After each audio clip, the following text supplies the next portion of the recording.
Everyone, কেমন আছো সবাই? আমরা তো ভালো আছি, তোমরাও জানিও কেমন আছো। আজকে চলে আসলাম নতুন একটি রেসিপি নিয়ে, পটলের ঘন্ট। সবার প্রথমে আলুগুলো ভেজে নিলাম, তারপর কড়াইতে একটু তেল দিয়ে নিব, তাতে দিয়ে দেব গোটা জিরে আর তেজপাতা।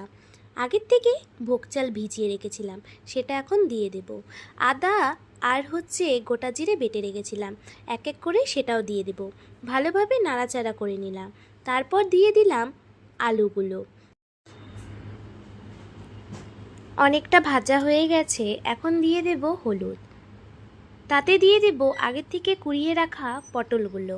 ভালোভাবে নাড়াচাড়া করে নিয়ে দিয়ে দেব স্বাদ অনুযায়ী লবণ, মিশিয়ে নিলাম। এখন দিয়ে দেব জল, কারণ নিচে লেগে যাচ্ছিল। লঙ্কা দিতে ভুলেই গিয়েছিলাম, সেই জন্য এখন লঙ্কাটা দিয়ে দিলাম। দেখো অনেকটা হয়ে গেছে, এখন জল দিয়ে কিছুক্ষণের জন্য ঢেকে দেব। নামানোর আগে গরম মশলা দিয়ে একটু নাড়াচাড়া করে নামিয়ে নেব। গরম ভাত দিয়ে পটলের ঘন্ট খেতে খুব ভালো লাগে, তোমরাও বাড়িতে বানিয়ে নিতে পারো। দেখা হচ্ছে নেক্সট ভিডিওতে, বাই বাই।